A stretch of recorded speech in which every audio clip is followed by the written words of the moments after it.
जंगल में कालू कौवा अपने पत्नी गोरी कौवी के साथ रहती थी। बारिश का मौसम आने वाला था। तभी गोरी कौवी बोलती है, अजी सुनते हो, बारिश का मौसम शुरू हो गया है। हमें अनाज जमा करना होगा और हमारा घोंसला भी ठीक करना होगा। हाँ गोरी, इस बार हम अपना घोंसला बांस की लकड़ियों से बनाने वाला हूँ और छत के लिए घास फूस का इस्तेमाल करने वाला हूँ। इससे हमारे घोंसले की छत से बारिश की पानी नहीं आने वाली है। हाँ, ये बहुत अच्छा प्लान है, लेकिन ये सब आप अकेले कैसे करोगे? अगर मैं पेट से ना होती तो घोंसला बनाने में आपकी मैं मदद करती। कोई बात नहीं गोरी, तुम अपना और मेरे आने वाले बच्चों का ख्याल रखो। मैं घोंसला बनाने में किसी की मदद लेता हूँ। आप एक काम क्यों नहीं करते? आप अपने निकम्मे भाई भूरे की मदद लीजिए। वैसे भी वो दिन भर खाली पड़ा रहता है। हाँ, ये सही रहेगा। मैं अभी जाता हूँ भूरे के पास। वो निकम्मा जरूर है, लेकिन एक समय था इस जंगल में भूरा सबसे मजबूत और टिकाऊ घोंसला बनाने वाला था। पक्के घोंसले बनाने में कोई उसका हाथ पकड़ नहीं सकता। चलो अब मैं भूरे के पास चलता हूँ, तुम अपना ख्याल रखना। यह कहकर कालू कौवा अपना घर से निकल पड़ता है। कालू उसके घोंसले के पास पहुंचता है तो देखता है कि भूरा घोड़े बेचकर सो रहा है और भूरे को आवाज लगाता है, भूरे, अरे ओ भूरे, उठ जा मेरे भाई, दोपहर के 12 बज रहे हैं, अब उठ भी जा। वाह वाह वाह, अरे कौन है जो सुबह सुबह मेरी नींद खराब कर रहा है? अरे सुबह के बच्चे, जरा आंखें खोल, देख सूरज तुम्हारे सर के ऊपर आ गया है। दोपहर के 12 बज रहे हैं 12 और तुम्हें सुबह की 6 बजे लग रहा है। मैं हूँ तेरा भाई कालू, उठो अब जल्दी। अरे कालू भैया, आप यहाँ पे अचानक कैसे? अरे कालू भैया, क्या मुझसे कोई काम था क्या? बारिश का मौसम शुरू हो गया है, सब पंछी अपने अपने पक्के घर करने में लगे हुए हैं। मुझे भी मेरा घोंसला पक्का करना है। इस बार मैं अपना घोंसला बांस के लकड़ियों से बनाने वाला हूँ और छत के लिए घास फूस का इस्तेमाल करूँगा। ये सब मैं अकेला नहीं कर सका, और अगर गोरी पेट से ना होती तो घोंसला बनाने में मेरी मदद करती, इसलिए मैं तेरे पास आया हूँ। चलो तुम मेरी घोंसला बनाने में मदद करो। देखो कालू भैया, मैं ये आपके लिए और मेरे आने वाले भतीजे के लिए कर रहा हूँ, क्योंकि गोरी भाभी कभी मुझसे अच्छा बर्ताव नहीं करती। ठीक है बाबा, अब चलो, हमें बहुत काम है। कालू कौवा और भूरा कौवा घोंसले की सामान जमा करने के लिए निकल पड़ता है। थोड़ी सी खोज करने पर उसे घास और बांस की लकड़ी मिल जाता है। दोनों मिलकर घास फूस की और बांस की गट्ठर बांध लेते हैं और वापस कालू के घर की तरफ निकल पड़ते हैं। 2 दिन के मेहनत से कालू कौवा और भूरा कौवा बांस का घर बना लेते हैं। अरे वाह देवर जी, कालू जी ठीक ही कहते हैं। घोंसला बनाने में आपका हाथ कोई नहीं पकड़ सकता। आप दोनों ने मिलकर बांस का घर बहुत अच्छे से बनाया है। भूरा गोरी से कुछ नहीं कहता। कालू भैया, अब मैं चलता हूँ। भूरा कौवा वहाँ से जाने ही वाला था, तभी वहाँ पे मीनू मौसी आ जाती है। अरे वाह कालू, इस साल तो तुम बहुत अच्छे घोंसला बनाया है। और ये निकम्मा यहाँ पे क्या कर रहा है? भूरे भूरे, क्या कर रहा है यहाँ पे तू? तुझे कोई काम वाम है कि नहीं? बस दिन भर एक जगह पर पड़ा रहता है, आलसी कहीं का। अरे मीनू मौसी, आप बिना वजह इसे क्यों सुना रही हो? ये घोंसला मैं अकेला नहीं, भूरे की मदद से बनाया है। अगर वो मेरी मदद ना करता तो मैं इतना अच्छा और पक्का घर नहीं बना पाता। इतना सुनते ही मीनू मौसी सोच में पड़ जाती है। अरे मैंने ये क्या बोल दिया? मैं तो अपने पैर में खुद से कुल्हाड़ी मार दी। मेरा भी घोंसला कमजोर हो गया है। मैं भी अपना घोंसला भूरे से ही बनवा लेता हूँ। मुझे कैसे भी करके भूरे को मनवाना होगा। अरे मीनू मौसी, क्या हुआ?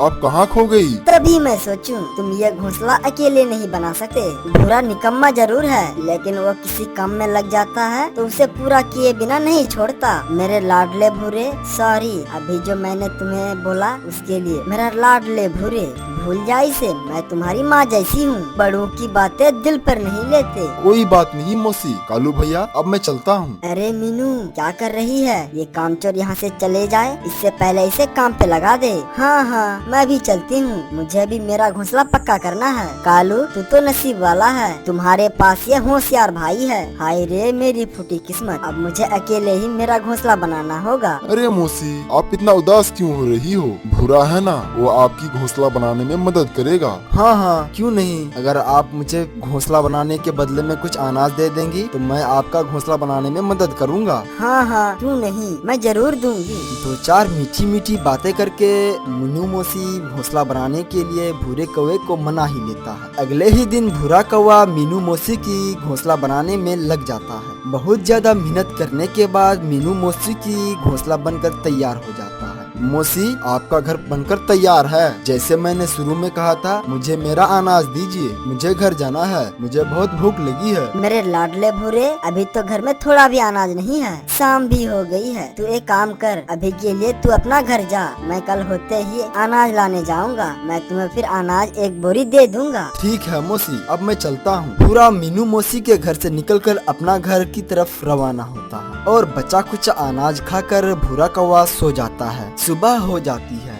सुबह होते ही लाड़ो, रानो और बुलबुल भूरे कौवे के पास आ जाते हैं। भूरे भैया, ओ भूरे भैया, उठ जाइए। भूरा नींद से जग जाता है। अरे, आप तीनों यहाँ पे कैसे? भूरे भैया, हमने सुना है आप अनाज के बदले घोंसले बना के दे रहे हो। हाँ, तुम तीनों ने बिल्कुल सही सुना है। क्या आप हमारे भी घर बना के दोगे? हाँ हाँ, क्यों नहीं। आप तीनों घर बनाने के बदले में तीनों एक एक बोरी अनाज दे देना। हाँ हाँ, ठीक है भूरे भैया, आपको हम तीनों एक एक अनाज की बोरी दे देंगे। बदले में आप हम तीनों को एक एक घोंसला बना के। अगले ही दिन भूरा कौवा लाड़ो, रानू और बुलबुल को अनाज के बदले एक एक घर बना के दे देते हैं। वहाँ से आकर भूरा कौवा अपने घोंसले में आराम कर रहा था। तभी रेडियो पर जंगल में भारी बरसात आने का खबर आता है। नमस्कार, प्रस्तुत है समाचार संध्या। सुनो जंगल वासियों, अभी अभी आए हुए खबरों के अनुसार आज शाम को जंगल में तेज बारिश होने की संभावना है। जंगल के वासियों सतर्क हो जाओ